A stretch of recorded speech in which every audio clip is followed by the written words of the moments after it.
मध्य प्रदेश के खंडवा में सूरजकुंड अतिक्रमण मामले को लेकर सोमवार को कलेक्ट्रेट कार्यालय में अहम बैठक आयोजित की गई, जहां जनप्रतिनिधियों, रेलवे अधिकारियों और प्रशासन के बीच विस्तृत चर्चा हुई। इस बैठक में अतिक्रमण हटाने की हालिया कार्रवाई और उसे लेकर क्षेत्रवासियों में बढ़ते आक्रोश पर मंथन किया गया। बैठक में मौजूद जनप्रतिनिधियों ने लोगों की समस्याओं को उठाया, वहीं प्रशासन ने पूरे मामले की गंभीरता से समीक्षा की।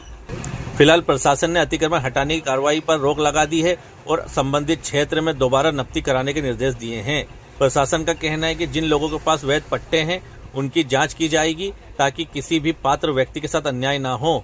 इस दौरान महापौर अमृता यादव, कलेक्टर ऋषव गुप्ता और वार्ड पार्षद संतोष सारवान ने भी अपनी अपनी प्रतिक्रिया दी और लोगों को भरोसा दिलाया कि निष्पक्ष जांच के बाद ही आगे की कार्रवाई की जाएगी।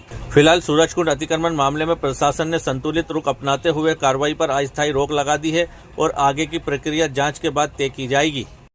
देखिए, जो रेलवे अतिक्रमण तोड़ रहा है उसके संबंध में आज कलेक्टर सर से चर्चा करेंगे। उसमें बिंदु ये है कि आप एकदम रेलवे तोड़ने पहुंच जाता है, वहाँ सूचना करना चाहिए, पर्याप्त सीमांकन कराना चाहिए और यदि किन्हीं पे पट्टे हैं तो उन पट्टों को वेरीफाई करें, उसके बाद कोई कार्रवाई करें। एकदम से कोई कार्रवाई नहीं होनी चाहिए। उसके लिए हम सब बात करने आए थे और कलेक्टर सर ने भी बोला है कि जो पट्टे यदि किसी के पास है तो उनको वेरीफाई कराएंगे और यदि जो सही है पट्टे तो उनको मुआवजा भी मिलेगा रेलवे की ओर से। और ऐसे किसी को एकदम से जाके किसी के घर नहीं तोड़ेंगे, पहले पूरा सीमांकन होगा और उनको पर्याप्त समय दिया जाएगा, उसके बाद वो कार्रवाई की जाएगी। सभी माननीय जनप्रतिनिधियों का कहना यही है कि यदि वह रेलवेज की ज़मीन है और रेलवेज का डेवलपमेंट वर्क होना है तो उसमें सब लोग साथ में हैं, किंतु यदि कोई लोग अतिक्रमण में भी हैं और वो हटाने के लिए थोड़ा अवसर चाहते हैं तो उनको अवसर दिया जाना चाहिए। साथ में उनके द्वारा दो और बातें कही गई। पहला, नकदी बहुत क्लियर होनी चाहिए ताकि सबको पता हो कि किसकी कितनी प्रॉपर्टी जा रही है। और दूसरा, यदि किसी के पास कोई वैध कागज़ है तो उसका परीक्षण भी किया जाए। उस संदर्भ में आज जो हमारे शहर के मजिस्ट्रेट हैं बजरंग बहादुर जी, उनको ये इंस्ट्रक्ट किया गया है कि उनके पास कोई कागज़ हैं वो कागज़ एक्सेप्ट किए जाएँ, उन कागज़ की स्टडी की जाए।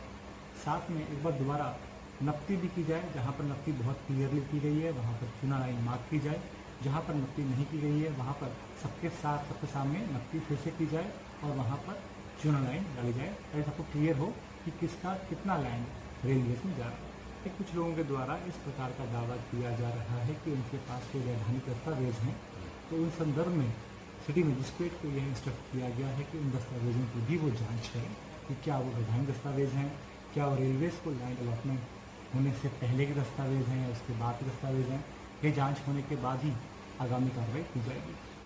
तो बात आखिरी में ये हुई है कि एसडीएम साहब से भी बोला गया है और रेलवे के अधिकारी से भी कि आप पूरी नफ्ती करवाओ और नफ्ती करवाने के बाद अगर जो अभी मुहिम चलाई गई थी उसमें किसी के पास में पट्टा रहा हो, मेरे वार्डवासी के पास में, और उसका मकान अगर रेलवे ने तोड़ दिया है तो उसको भी रेलवे के द्वारा मुआवजा दिलवाया जाएगा अगर वो पट्टा वैध पाया गया तो जांच में। तो जल्दी हम लोग कल से संयुक्त नफ्ती करवाएंगे प्रशासन के द्वारा।